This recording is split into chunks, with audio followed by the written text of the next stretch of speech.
नमस्ते। सभी विद्यार्थियों का स्वागत है। कक्षा 11वीं हिंदी दूसरे गद्य की चर्चा हम कर रहे थे। दूसरे गद्य का शीर्षक है बापू की कुटिया में, जिसके लेखक है रामवृक्ष बेनीपुरी और जिसका साहित्य प्रकार है रेखा चित्र। अगले भाग में हमने इस गद्य के लेखक का साहित्यिक परिचय जो है वह प्राप्त किया और साथ ही साथ रेखा चित्र किस प्रकार का साहित्य प्रकार है और उसमें क्या होता उसका पारिभाषिक रूप से हमने परिचय जो है वह प्राप्त किया। और आज के इस भाग में इस रेखा चित्र का जो कथानक है उस पर विचार विमर्श करने जा रहे हैं। कथा वस्तु को पढ़ने से पहले थोड़ी प्रारंभिक चर्चा करना अतिशयोक्तिपूर्ण नहीं रहेगा, क्योंकि आज जिसे विश्व मानव के नाम से याद किया जाता है, संबोधित किया जाता है, और हमारे देश के जो राष्ट्रपिता कहलाते हैं, ऐसे महामानव मोहनदास करमचंद गांधी जी के बारे में थोड़ी सी चर्चा अतिशयोक्तिपूर्ण नहीं रहेगी, क्योंकि ये गद्य जो है गांधी जी की मृत्यु के बाद जब लेखक उसके आश्रम में, उसकी कुटिया में पहुंचे तो वहाँ की प्रत्येक चीज़ों में उसे गांधी जी का एहसास होता है, उसकी अनुभूति होती है, और इसीलिए वह पूरी कुटिया को बापू में पाते हैं। प्रारंभ हम एक पंक्ति से करेंगे कि दे दी हमें आज़ादी बिना खड़ग बिना ढाल, साबरमती के संत तूने कर दिया कमाल। आज गांधी जी कोई व्यक्ति नहीं है, बल्कि एक विचार है जो विश्व के प्रत्येक राष्ट्र में वह विचार उभर कर आया है। और आज विश्व की जितनी भी समस्याएं हैं उस समस्या का समाधान, बड़े बड़े वैचारिक मुद्दे, उसका समाधान जो है वह गांधी विचार में से हमें मिल जाता है। और ऐसे महामानव की मृत्यु के बाद उसकी कुटिया में जब रामवृक्ष बेनीपुरी पहुँचे तो उन्हें पूरी कुटिया में हर एक चीज़, गांधी जी की जितनी भी चीज़ें हैं उन सभी चीज़ों में वह तादात्म्य अपने आप को अनुभव करते हैं। और वे पाते हैं कि पूरी कुटिया, भले ही बापू सदेह न रहे हो, लेकिन वह हमें छोड़कर कहीं पर भी नहीं गए हैं, वह इसी कुटिया में विराजमान है। और इसका एहसास हमें इस गद्य को पढ़ने से होता है। तो ऐसे महामानव के बारे में आज हम जानने जा रहे हैं। गद्य का प्रारंभ इस प्रकार से हुआ है कि बापू, यहाँ तुम्हारी कुटिया में तुम्हारे बिस्तरे के पायताने बैठकर ये कुछ पंक्तियाँ लिख रहा है। लेखक ने प्रारंभ भी ऐसा किया कि जब वह कुटिया में पहुँचे तो उसका जो बिस्तरा था, उसका पायताना अर्थात पैर जहाँ पर होते हैं, वह बिस्तरे का जो भाग है वह पायताना कहलाता है। तो वहाँ पर बैठकर लेखक बापू की जो कुटिया है उसके विषय में और बापू की जो चीज़ें हैं उसके बारे में कुछ पंक्तियाँ लिखना प्रारंभ करते हैं। फिर वे कहते हैं कि जब तक तुम यहाँ थे मैं नहीं आया।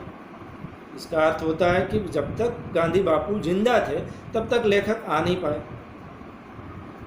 तो लेखक कहते हैं कि यह मेरा दुर्भाग्य है या सौभाग्य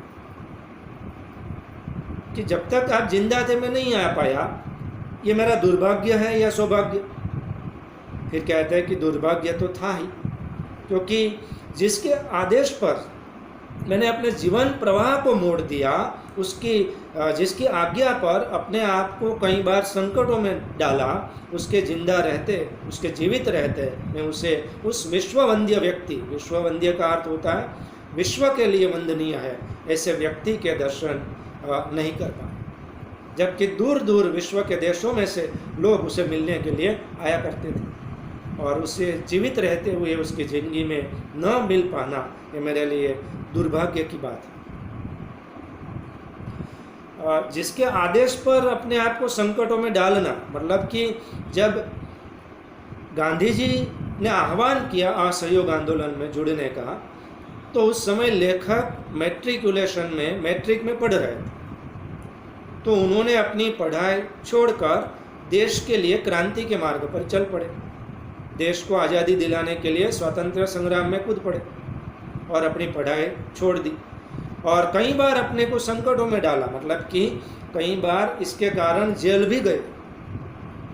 और पूरे विश्व के लिए जो व्यक्ति वंदना के पात्र है, वंदनीय है, ऐसे व्यक्ति को दूर दूर से विश्व के देशों में से जो लोग मिलने आया करते हैं, उसके बावजूद भी उसकी ज़िंदगी रहते हुए मैं उसे नहीं मिल पाया, ये मेरा दुर्भाग्य ही तो है। और दूसरा तो ये कि गांधी जी ने अपनी चरण रज से बेनीपुरी जी का जो गांव है, बेनीपुर करके, वहाँ पर भी उन्होंने उसे पवित्र किया था, वे गए थे वहाँ। तो ऐसे व्यक्ति को न मिल पाना सबसे बड़ा लेखक के लिए दुर्भाग्य है, क्योंकि उनकी चरण धूलि से खुद गांधी जी ने उस छोटे से गांव को पवित्र किया था। अतः स्वभावतः ये उचित था कि जिंदा रहते व जीवित होते गांधी जी से मिलते और गांधी जी के दर्शन से अपने आप को धन्य करते, उनके चरण स्पर्श से अपने आप को कृतकृत्य कर पाते। ये होना ही चाहिए था, पर ऐसा हो पाया नहीं। तो ये लेखक का सबसे बड़ा दुर्भाग्य है कि जीवित रहते हुए वे गांधी जी को नहीं मिल पाए। फिर वे लिखते हैं कि किंतु देखता हूँ कभी कभी आदमी का जो दुर्भाग्य है वह सौभाग्य बन जाता, और ये मैं प्रत्यक्ष अनुभव भी करता हूँ। कभी कभी क्या होता है कि आदमी का दुर्भाग्य ही सौभाग्य बन जाता है, और लेखक इस बात की अनुभूति भी करते हैं। कैसे? क्योंकि लगता है देर आयद दुरुस्त आयद, एक कहावत है, देर आयद दुरुस्त आयद, मतलब कि देर से पहुँचे पर काम जो है वह बड़ा सलीके से और आराम से कर पाए। ये कहावत जैसे है बहुत ही सच होती हुई लेखक को लगती है, इसलिए कि यदि उन दिनों गांधी जी के जीवित रहते हुए लेखक उसकी कुटिया में जाते उससे मिलने के लिए, तो क्या इतना समय, इतना वक्त जो है वह इतनी नज़दीकी से उनके बिस्तरे के निकट रहकर बिता सकते थे? इतना नज़दीक स्थान पा सकते थे? नहीं पा सकते थे। उसका कारण ये था कि गांधी जी के जीवित रहते हुए उनके आसपास लोगों का समूह जो है वह लगा रहता, बड़े बड़े राजनेता मिलने आते, बड़े बड़े क्रांतिकारी मिलने आते, स्वातंत्र्य संग्राम के सेनानी मिलने आते। और इन परिस्थितियों में लेखक रामवृक्ष बेनीपुरी अगर उसके जीवित रहते हुए आते तो वे उनमें मिल पाते नहीं। और इसलिए वे कहते हैं कि उस शांत एकांत में अकेले अकेले इस कुटिया में बैठकर इतना तादात्म्य प्राप्त करके मैं जिस प्रकार सफल हो सका, वह जिंदा रहते अगर गांधी जी को मिलने आते तो ये कर पाते नहीं। और इस कहते हैं कि तुम्हारे इस पायता ने बैठकर अपनी लेखनी इस तरह में जिस प्रकार से सार्थक करने जा रहा हूँ, क्या वह सौभाग्य मुझे किस पुण्य बल से प्राप्त हो सकता? गांधी जी के बिस्तरे के पास इतने नज़दीक बैठकर गांधी जी की हर चीज़ों को देखकर वह अपनी लेखनी चला रहा है, उसे सार्थक कर रहे हैं अपनी लेखनी। क्या गांधी जी अगर जीवित होते, उस समय आते, तो क्या इतना वक्त वे लिख पाते? उनकी हर चीज़ों को अनुभव करते, उनके साथ तादात्म्य प्राप्त करने का अवसर उन्हें प्राप्त हो सकता? नहीं प्राप्त हो सकता। और इसीलिए ये पुण्य बल है कि भले ही देर से आए पर गांधी जी के हर चीज़ों को उन्हें देखने का अवसर प्राप्त हो सका, गांधी जी को अनुभव करने का उन्हें जो अवसर है वह मिल सका। फिर वह गांधी जी के बिस्तरे की थोड़ी बात करते कि कैसा है ये गांधी जी का बिस्तरा, कैसे बनाया गया। वे कहते हैं कि गांधी जी का बिस्तरा जो है वह खजूर की चटाई पर एक गद्दा डालकर, खजूर की चटाई है उस पर एक गद्दा डालकर उस पर सफ़ेद खादी जो है उसे ढक दिया गया है, और ऐसे बना है वह शुभ्र श्वेत बिस्तरा, क्योंकि वह सफ़ेद की चादर से, खादी से ढका हुआ है। तो ऐसा श्वेत शुभ्र बिस्तरा उनका बनाया गया। लगता है कि बापू तुम अभी अभी यहाँ से कुछ देर के लिए गए हो और फिर उसी हृदयकारी मुस्कान के साथ वापस लौटकर आओगे। और इतना ही नहीं, वे गांधी जी की हर चीज़ों का एहसास दिलाते हुए कहते हैं कि बापू तुम्हारा यह बिस्तरा, तुम्हारा यह तकिया, तुम्हारी तुलसी की माला, तुम्हारा यह चरखा, सब के सब यही तो कह रहे हैं कि तुम कहीं पर भी गए नहीं हो, अभी गए हो और अभी वापस आओगे। हर चीज़ें गांधी जी की, हर चीज़ों का वह उल्लेख भी करते हैं, अनुभव भी करते हैं, और उनमें वह हर चीज़, चाहे वह गांधी जी का बिस्तरा हो, चाहे वह बिस्तरे पर लगा हुआ तकिया हो, चाहे तुलसी की माला हो, और चाहे बापू का चरखा हो, हर चीज़ों में वह गांधी जी को अनुभव करते हैं, अनुभूत करते हैं, और यही कहते हैं कि बापू अभी गए हैं और अभी वापस लौटकर आए। किंतु नहीं, इस कुटिया के दाहिने द्वार पर निकट ही जो एक घड़ी लगी हुई है और खड़ाऊ की जोड़ी है, खड़ाऊ का अर्थ होता है लकड़ी की पादुका, चप्पल, कि ये लकड़ी की एक घड़ी और खड़ाऊ जो लगी हुई है, यह कहती है कि अरे तुम किस भ्रम में हो, क्या कभी हमें बापू छोड़कर गए हैं?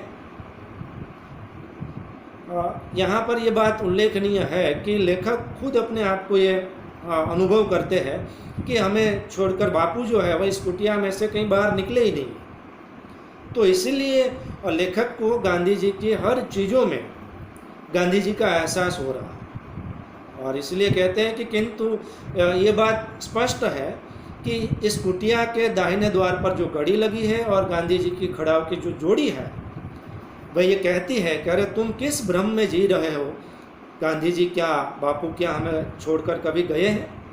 वह बाहर कहीं गए ही नहीं, तो क्या बापू यहीं है? फिर वे पूरे राष्ट्र से प्रश्न करते हैं कि बताओ है बिस्तरे, क्या हमारे पूरे राष्ट्र के जो बापू है वह यहीं पर है? कहाँ?